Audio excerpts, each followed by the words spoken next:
この番組はご覧のスポンサーの提供でお送りします。因為一個疫情，困咗喺香港3年有多，早排開返關之後，都係老公自己一個獨自偷歡咁樣飛去外國旅行。今次終於等到機會一齊飛啦！逢星期六1連幾集，由我哋帶大家扯爆九州，一齊去喪食。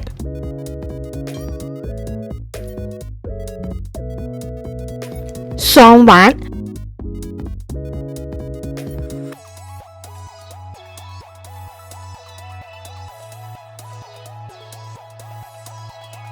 喪買。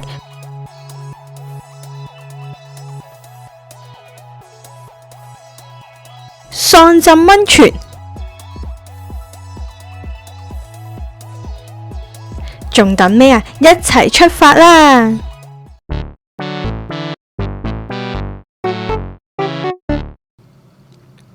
開始之前，你訂閱咗我哋嘅 channel 未呢？未嘅話就快啲撳訂閱啦，仲要記得開埋隻鐘仔，咁就唔會錯過我哋任何最新嘅影片啦。中意嘅話呢，記得 like、comment 同埋 share 啦。咁我哋開始嚕。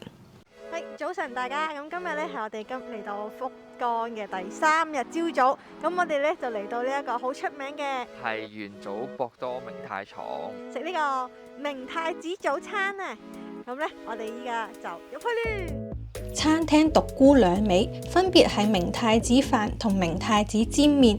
雖然呢，佢有一個3000幾yen嘅套餐呢，就有齊晒呢兩款嘢啊，但係呢，因為日本餐廳嘅規定啦，每人都要叫一款餐㗎，咁所以呢，我哋就唯有散嗌，就貴啲，分別嗌咗一個飯餐同一個煎麵餐啦。咁食完呢咁濃味嘅嘢呢，當然要食翻少少清淡啲嘅嘢啦，所以我哋最後呢，亦都嗌多咗一份甜品。先上台嘅呢，就係飯湯套餐，咁包括咗一碗明太子湯，同埋佢哋經典名物元祖博多明太松。咁呢一碗飯呢，淨係包咗一條原條明太子，咁如果唔夠食，想要多條嘅話呢，就要額外再俾多1000幾yen啊。咁我哋依家眼前呢一個呢，就係個湯啊，咁個湯呢，就額外有個少少兜嘅明太子，得個2粒嘅啫。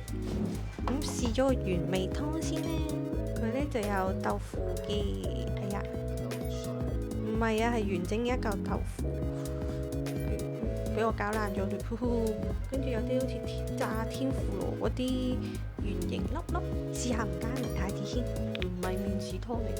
跟住仲有一啲冇醃到嘅明太子卵，但佢啲豆腐有啲，佢唔係滑身嘅豆腐嚟嘅，佢係有少少未溝得勻嗰啲石膏粉，有啲粒粒咁嘅感覺。咁個湯呢，有啲鮮味咁樣，咁但係都飲唔出咩嚟啊！佢呢英文呢亦都係叫明太酥咁樣嘅，唔知咩嚟。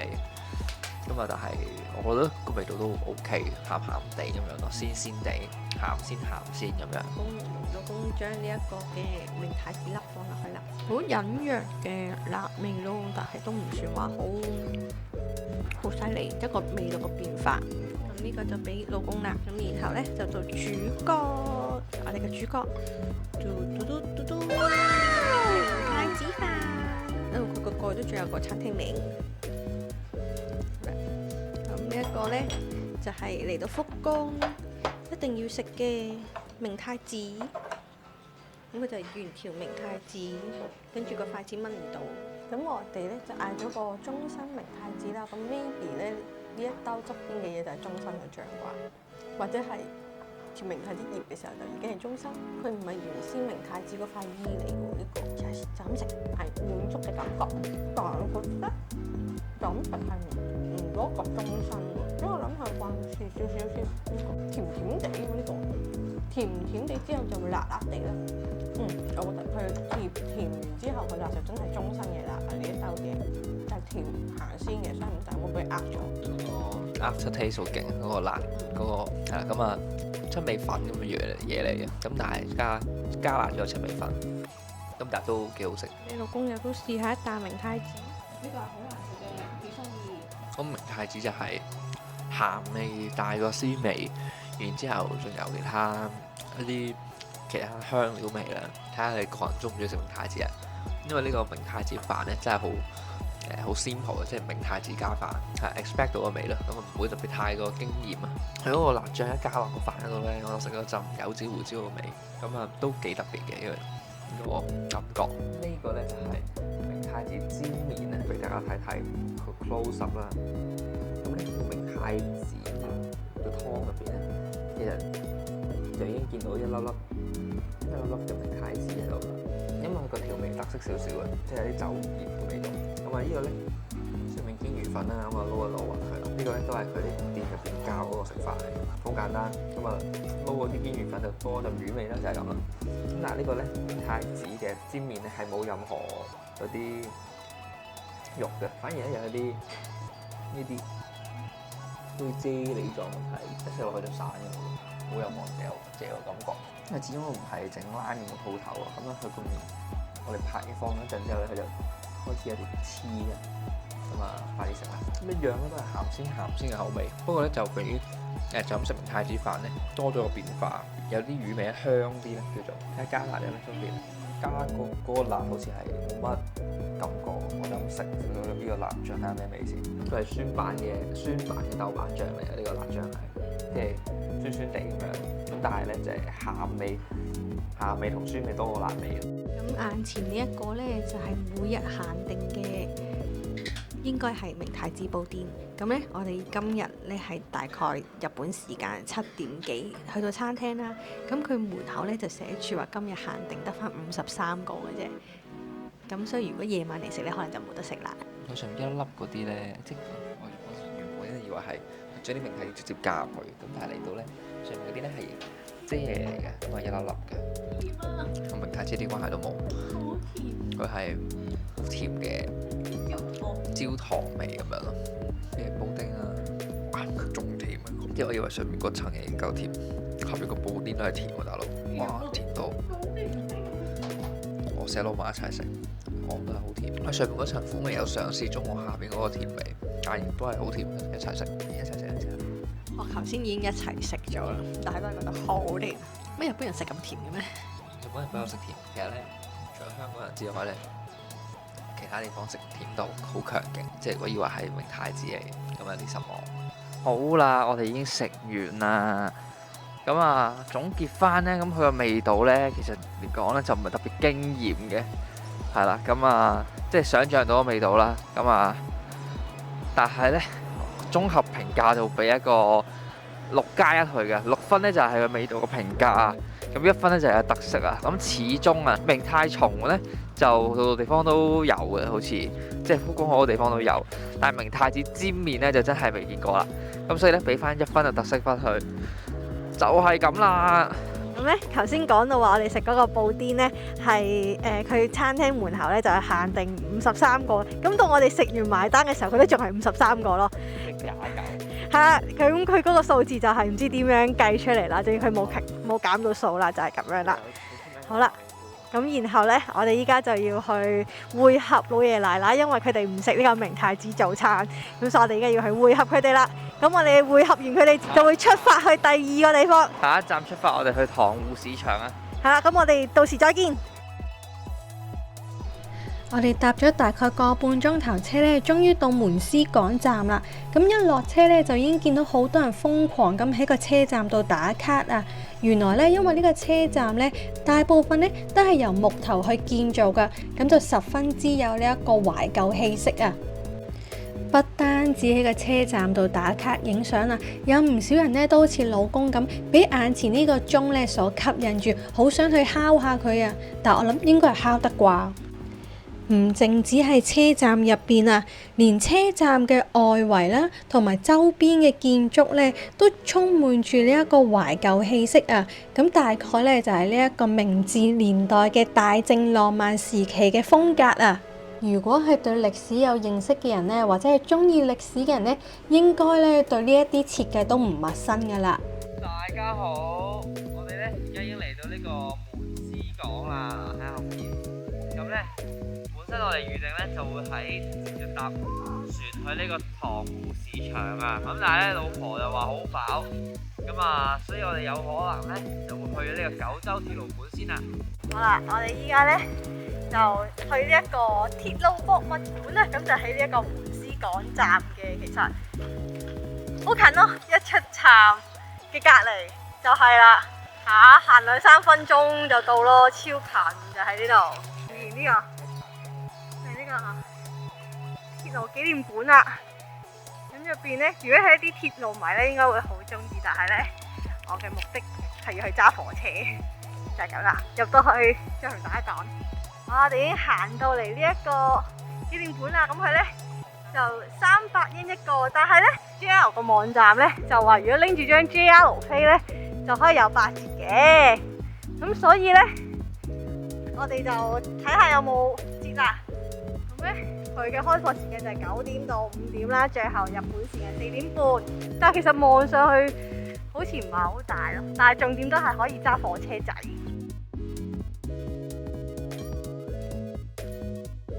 我哋咧成功買咗飛啦，咁咧依家就佢真係拎住張 JR Pass 有折嘅。係啦，目標就係要玩呢個揸車車我哋。所以唔知使咩錢咧？點樣行去嗰度啊？喺度兜圈。係啦，我哋要揾個目的，揾咗入口入去揸車車，揸火車。咁下邊就不停發出啲鳴叫嘅聲音。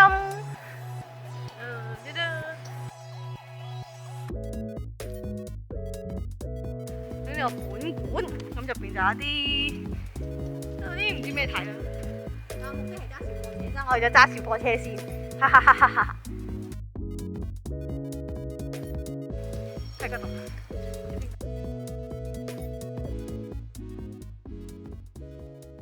我哋行到過嚟呢個揸小火車嘅地方咧，要買飛300yen一次，一台可以坐3個人。嗱，咁我哋依家咧就要衡量下，係我同老公一架車，跟住一個揸，一個拍片。咁根據佢嗰個單張或者網站所顯示呢，其實佢哋係應該有5架嘅小火車可以揸㗎，但因為我哋當日去呢比較少人，所以呢就係得2架可以揸啫。經過一輪商討之後呢，就決定第一輪由老公揸機，影住嘟嘟揸小火車嘅情景。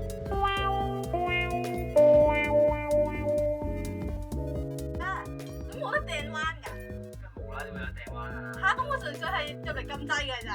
係啊。嚇！即係咁樣樣咧，影緊嘅。呢就係咧，呢度佢見到紅綠燈咧，就拉落嚟就得啦。咁呢一個嘢咧係唔用得嘅。跟住下邊有個踩就會噗噗響咯，佢話係。有個加速，咩架車快嘅時候會響。係加咗快嘅時候先會響咯。係，即係唔而家咯，即係陣間可能。係啊。咁咧，佢嗰個嗱，佢呢度咧個標咧升咗120喎，升咗120，但個體感係冇變到喎。同埋咧係部分係我哋控制嘅。我冇嘢做，我淨係拉咗個手掣，佢就自己喐啦，即係連掟彎都冇得掟彎。咁有啲唔係我想象中嘅揸小火車嘅體驗，我以為係真係可以扭下咁嗰種，但係佢你咧完全乜都冇做過。扭又唔會有，不過我以為係加速度。係咯，咁即係基本上就係入嚟拉手掣啫喎。大家望一望啦。風景啊！同埋佢真係好 for 小朋友，因為個窗好矮，我基本上冇乜風景睇。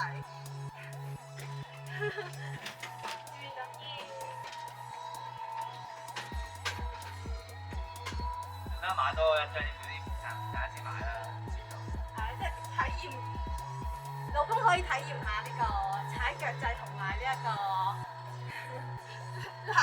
拉速度，但係冇有啲真係啲小朋友嘅感覺咯，因為乜都冇嘢做嘅，我哋純粹拉個掣，跟住架車入邊又好焗啦，又冇風啦，因為佢速度唔算好快啦，咁樣咯，咁我仲滿心期待。最好玩就係咁樣啦，最好玩就係就係有聲咯，車冇乜。咁我去學車都叫做可以揸下㗎車，呢個就真係，但係可以有風景睇咯，出邊。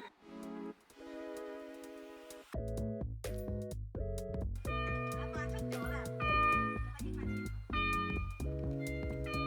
已經跳啦。自動慢速。係啦，已經慢緊嗰個啊，個手掣一定係5個。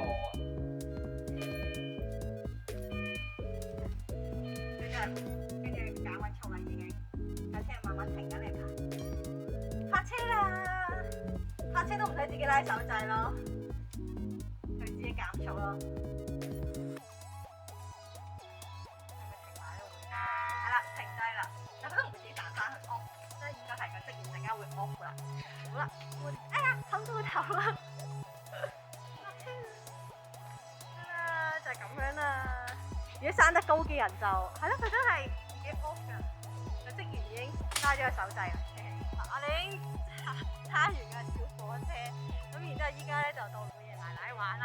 咁咧問題係呢個真係好小朋友啊，即係除咗佢個頂即係好細架啦，咁如果高得滯咧真係好容易冚頭啦。然後咧佢真係個體驗係麻麻地咯，我覺得真係放小朋友會開心啲嘅，咁但係影相都 OK， 風景都還可以啦，係啦，就係咁樣咯。咁300元一次抵唔抵玩咧？300元大概個字18蚊度咯，體驗一次可以，即係我覺得係可以幾個人 share 一架車，跟住喺中途嘅時候，係啊，其實係啊，都係睇風景咯，咁所以都係拉手掣都係拉一下咁樣，所以幾個人一齊坐，佢最多可以坐3個人，咁我覺得大家一張飛一齊坐睇風景就 OK 啦，係咁樣。因為頭先都講過啦，係拉個手掣就得，所以咧傷咗隻手嘅奶奶咧都可以揸到車啦，因為根本只一隻手就可以。你坐唔坐到入去啊？小心啲啊！至於老爺架車就已經去緊前面啦。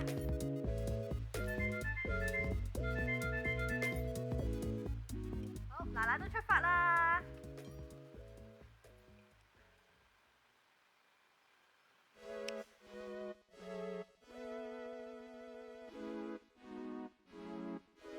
就開始入去正式嘅本館度參觀。入邊咧應該都係睇下啲嘢啊！我見到酥粉都係。本館一共有2層，我哋先去1樓睇下先。一入門口嘅左手邊呢，其實就係酥粉店啊。之後就有一架好適合打卡影相嘅火車模型。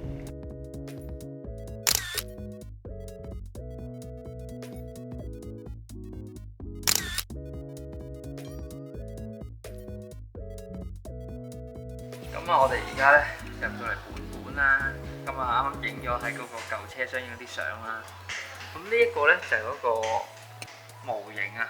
咁但係好可惜啊，佢啲模型咧唔識喐嘅喎，即係咧靜態模型嚟嘅。我以為咧係動態模型嚟嘅。咁啊，精緻又幾精緻啊，不過唔識喐就真係差啲咯。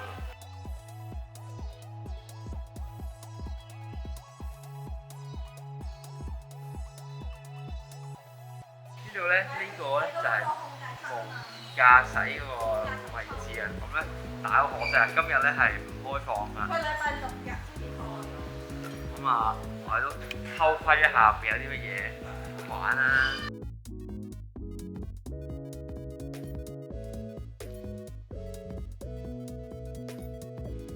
咁咧，呢一度咧其實咧有駕駛室嘅。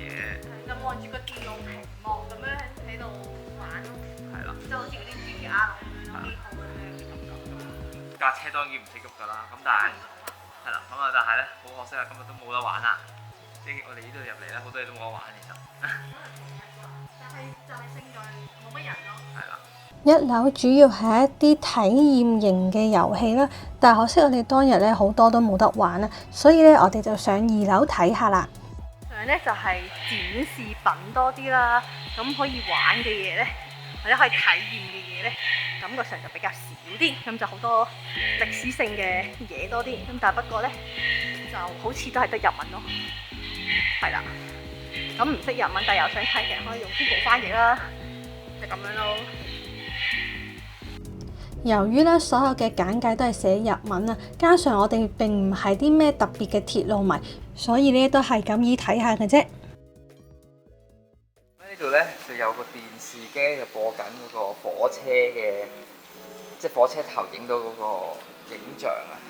咁啊，你問我咧個感覺咧有啲似喺 GTA 入邊揸火車嘅感覺咯。好快行完2樓咧，又落翻去1樓嘅酥粉店度睇啦。咁啊，酥粉都係咁俾大家望下啦。咁咧其實都係啲比較兒童向嘅，除咗呢個隻杯之外啦。咁啊，比較兒童向嘅酥粉嚟，有啲筷子啊啲咁嘅嘢啦，跟住有啲湯密士啊咁樣。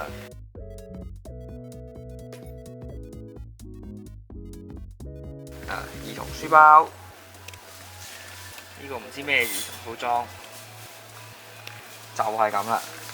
下一個景點見。我哋咧已經行完咗呢個本館啦。咁其實除咗本館咧，就係下邊嗰堆display 啦，叫做係啦。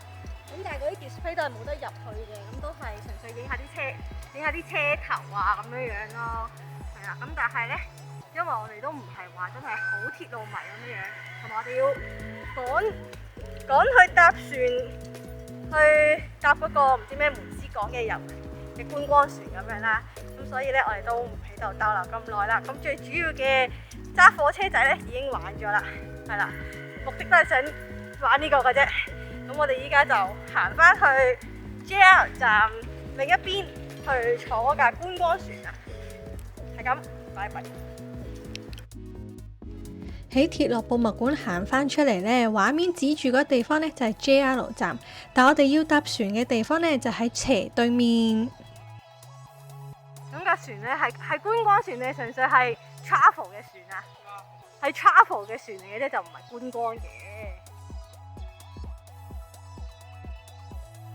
聽聞呢個門司港好似係咩以前嘅口港啊嘛，因為明治時代嘅港口，係啦 ，sorry， 明治時代嘅港口啦，咁所以好多建築物都係嗰啲舊式嘅風格啦，咁但係其實，都唔係好打得分，即係唔係好分得清嗰啲時期嗰啲建築係邊個時期打邊個時期啦，咁樣樣咯，就係咁樣啦。咁我哋坐嘅船喺邊度啊？呢個啊？呢度。哇！已經好多人喺度等緊船啦。好啦，咁我哋都去買飛啦。好，陣間見。入到去買飛呢，唔知點解明明有 counter， 但係大家都要去排自動售賣機喎。買咗飛呢，就開始排隊上船啦。咁船呢，其實一共呢有樓上同樓下2層噶，但係因為呢當日我哋去呢勁曬勁大太陽啦，咁樓上呢係全程都係冇瓦遮頭噶，咁為免曬親啦，咁所以呢我哋就揀坐樓下啦。揾個位坐低咗之後呢，就等開船啦。雖然個海咧就唔算話好大浪啊，而坐喺船入邊嘅體感亦都唔覺得架船開得好快，但係佢嘅水花咧就淺得好犀利啊！咁如果怕暈船浪嘅人咧，就可以食定粒暈浪丸啦。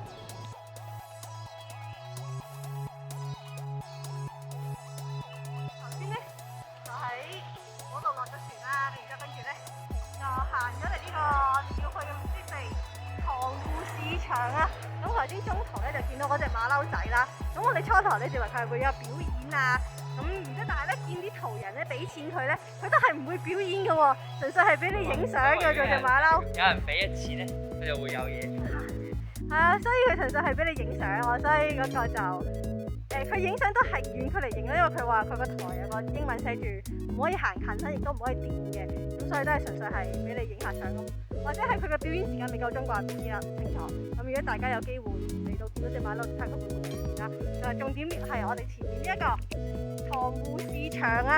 咁我哋應該咧就10點鐘嚟嘅，喺老婆堅持之下咧，喺老婆嘅堅持之下咧，我哋而家咧就要拖到11點45分先至嚟到啊。咁啊，唔知仲有冇嘢賣啦，即係有冇嘢睇？因為咧正常咧呢度就會有，即係星期5、6日咧佢就會賣一啲叫做棉胎壽司咁嘅嘢啦，即係好大件飯又好大件魚生咁樣。咁啊，其實我哋應該都唔會食嘅，不過咧都想體驗一下，而家唔知有冇體驗啦。但係我見到佢呢度應該咧都同大阪差唔多，係有好多河豚刺身食，因為佢有好多河豚嘅公仔啦，同埋頭先行過幾間餐廳都係有啲河豚嘅擺設，可能就同大阪一樣都係專食河豚刺身啩。但係絕咧去過大阪食河豚刺身係冇味㗎，就咁樣啦。我哋入去啦。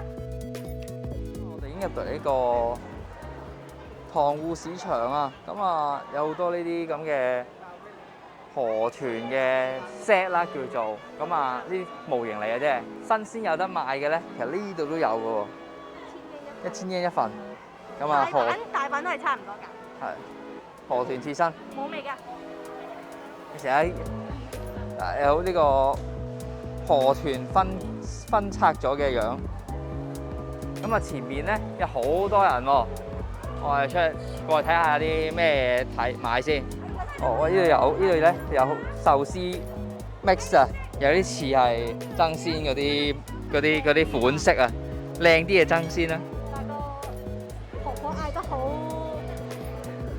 激動。係咩？但係好細聲。力竭聲嘶，個婆婆嗌到力竭聲嘶，希望大家嚟買壽司。呢個咧都係壽司檔，呢個咧就少啲飯，咁都幾靚啊！有海膽喎。海膽咧係要食嗰啲原隻開嗰啲先好鮮甜㗎。呢度有海鮮檔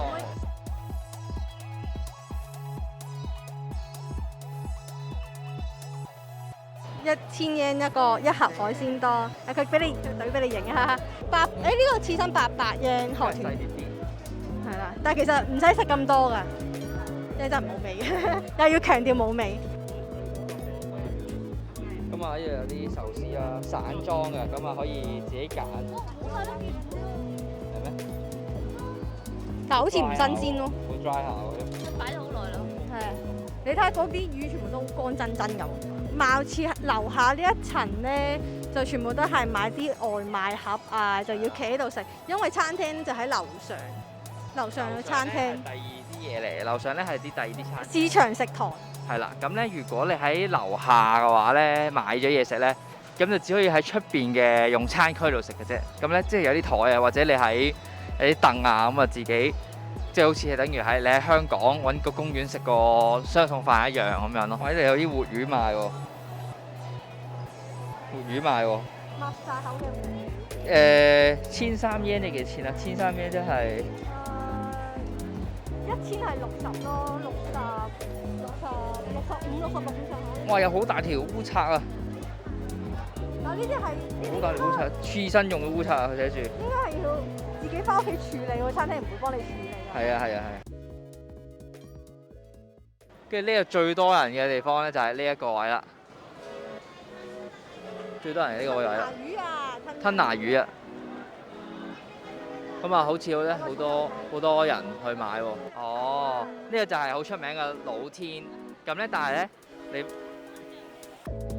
但係我之前咧喺築地食過老天咧，其實係比較有嚼頭嗰啲吞拿魚肉嚟嘅。咁啊，但係咧，你問我覺得都係拖羅好食啲，即係中拖羅好食啲嘅。因為老天比較係稀少部位啊嘛。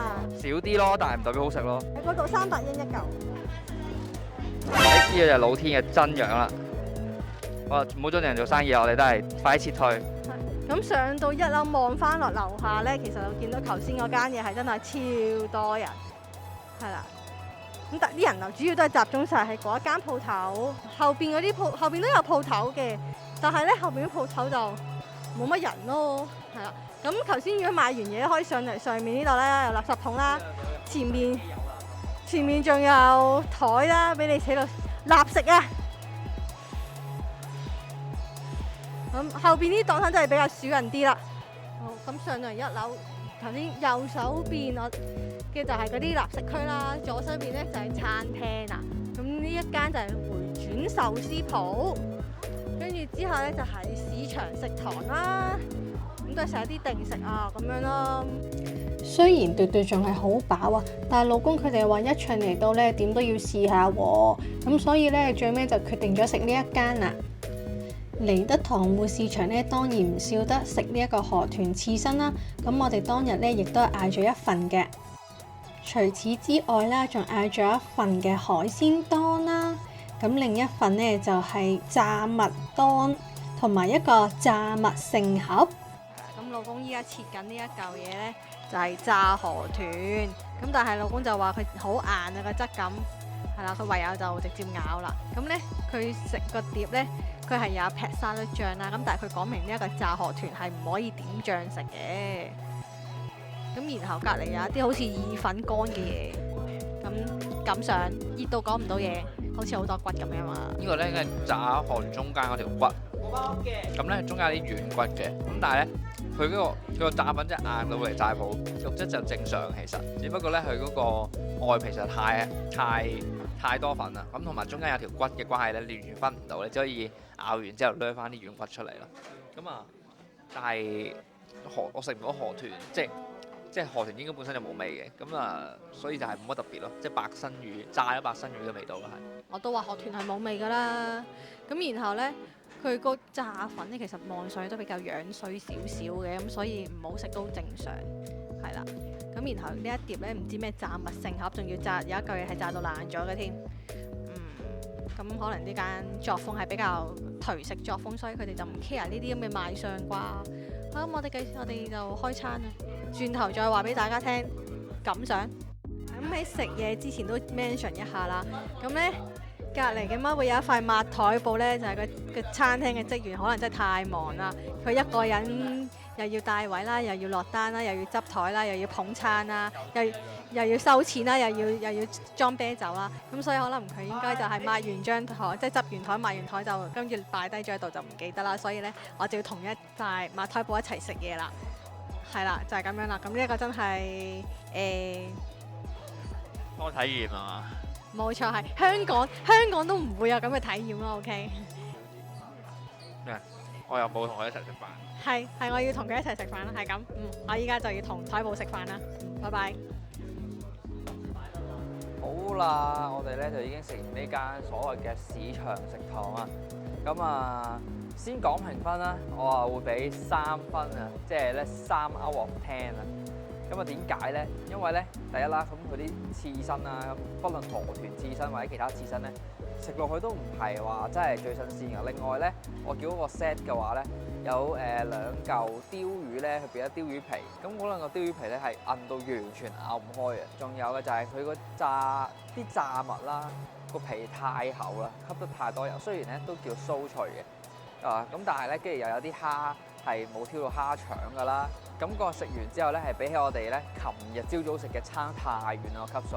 雖然琴日嗰個海鮮咧都唔算話太鮮㗎啦，咁但係起碼炸嘢天婦羅補救翻，咁就食咗8000幾yen 4個人。咁今日咧我哋係食咗6500yen嘅，咁啊但係極唔滿足啊成件事係。咁所以咧奉勸大家就嚟呢一度咧，可能都係落去嘗鮮一下會比較好啦。咁啊上嚟呢啲食堂咧，我覺得真係麻麻地，就係咁啊。我哋又會翻去門司港啊，應該。好，下個景點見大家，拜拜。離開咗塘戶市場嘅隔離呢，就見到有一個神社啊。咁既然嚟得呢，就當然要去參拜一下啦。雖然話進入神社前參拜呢要去洗手先啊，但係因為疫情關係啦，咁我哋都唔敢去飲佢嗰個聖水啊，所以我哋最尾呢都係洗咗個手就算啦。咁由於呢一個神社嘅網上資料都好少啊，所以我哋最尾呢其實都唔肯定我哋所參拜嘅神明究竟係邊一個。頭先隻馬騮表演翻啊，踩高蹺啊！馬騮踩高蹺啊！哎呀！好近！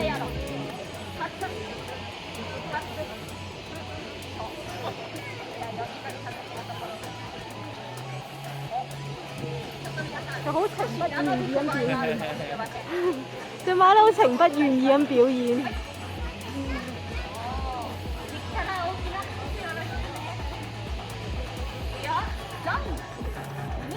係啊，條繩綁住個頭，所以咪好情不願意咯。好似就識踩高蹺喎，好似冇其他表演咯佢。一支嘛，好似揸拐杖啊！有啲無聊，所以算我哋都係走啦。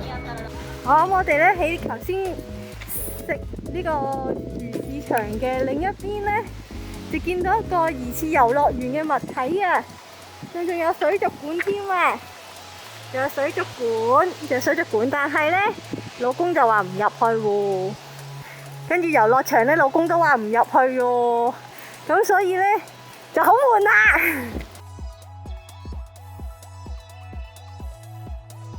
呢個咧點解唔入去咧？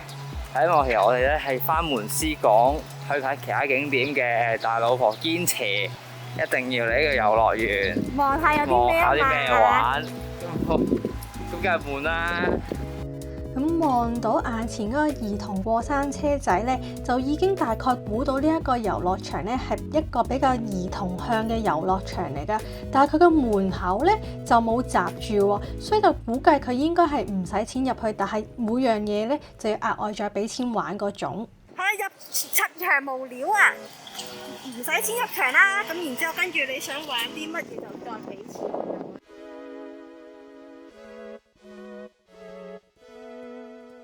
好似旅遊書都冇講佢喎。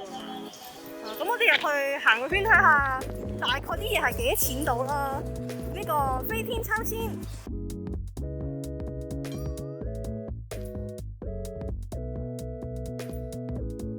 300yen。飛天秋千300yen。打卡影相位啦，但係應該夜晚着燈先嚟。咁如果佢仲有自拍位，可以放部電話喺度，就應該好靚。俾大家睇下佢個位就係咁樣啦，影出嚟。再繼續同大家行下呢個遊樂場，發現咗一個好有趣嘅嘢啊！呢個求簽機啊！呢個求簽機咧，我之前喺 IG 見過人哋玩嘅，唔係都唔係叫玩啦，即係入錢啦。咁隻巫女公仔咧就會行入後邊嘅神社啦，跟住佢拎啲簽俾你嘅。咁呢個要200 yen 啫喎，但係不過我相信係日文嚟嘅。咁再前面嗰啲咧就係一啲攤位遊戲啦。咁玩法咧就同香港 AIA 啊、海洋公園嗰啲差唔多嘅。咁價錢方面咧就均一價200 yen 一次。老公決定係試玩呢個遊戲，掉隻莎莎俾我㗎。佢要幾多先至一球成功就有莎莎啦？係咪啊？2球。一球成功有下支景品嘅。200 yen得2個波啫。球咧就係下邊呢一排嘅禮物，2個波上面就係上面啦。咁莎莎咧就係1球啦。你覺得呢個我哋後旋啦，定係側旋啊？有咩？我未玩過呢個，我唔知。好難做。有翻一次機會，有冇莎莎咧？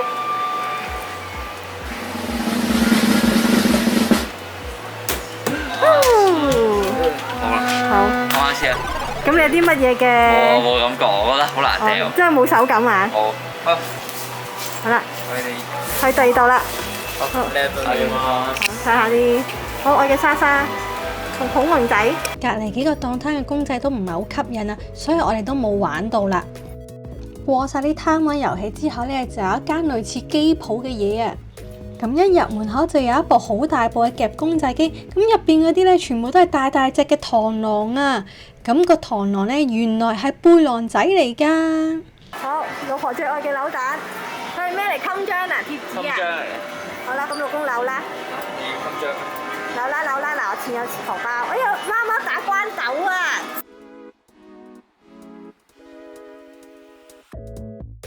呢個。有個河豚啦，我哋。你攞做咩咧？攞中咗咩啊？好多個河豚，密集河豚即係呢個。咁入邊咧主要都係一啲嘅夾公仔啦，咁遊戲機咧就反而較少啊，所以我哋就出翻去啦。咁我哋呢見到一架正牌嘅托密士小火車啊，咁一定係俾小朋友玩噶啦，見佢座位咁細就知啦。但係老公呢就見到話佢係200yen一次，但係我就覺得佢所見到嘅200yen呢，就係講緊呢幾架麵包超人嘅車仔啊。咁眼前面嗰個呢，就係踩直升機啊，由自己去踩呢一個齒輪去控制直升機嘅升降。咁再過隔離呢，就係頭先遠處見到嘅嗰個小朋友過山車。咁個過山車呢，就400yen，但係呢一個直升機呢，就睇唔到幾多錢。再向海旁行呢，就係超巨大嘅摩天輪。咁呢個摩天輪就要700yen㗎。但係佢都轉得好慢，好似冇點轉晒一圈，都應該可以坐好耐。咁700yen應該都抵玩嘅，可能。咁隔離就有一個海盜船仔啦，海盜船仔就300yen。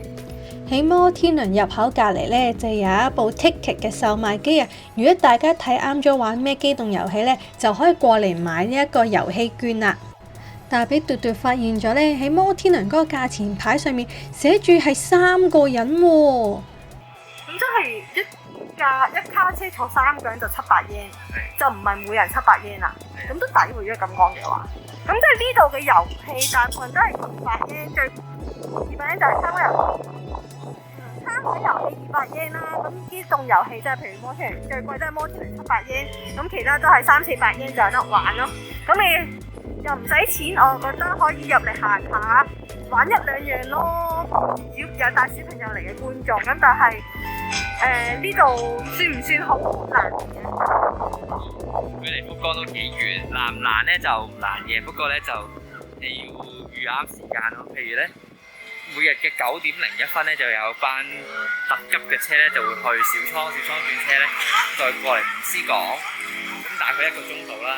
再搭船咧，再加多5分鐘嘅啫。即係話咧，距離福岡市中心即係博多站，距離博多站咧最快車程已經係1個鐘或50分鐘就會到呢度啦。係啦，咁大家行下，有時間咪過嚟食，即係食完海鮮檔就過嚟呢度玩下、消磨下咁樣咯，同埋睇下海咯。係啦，情侶嘅話就可以過嚟玩下摩天輪咁樣咯。行翻出門口就見到咧，佢有個結束營業嘅通知啊。咁佢哋就係做到今年嘅10月31號啫，因為佢哋個租約呢一個地契就滿咗啦，就冇得續租咁樣啦，應該係。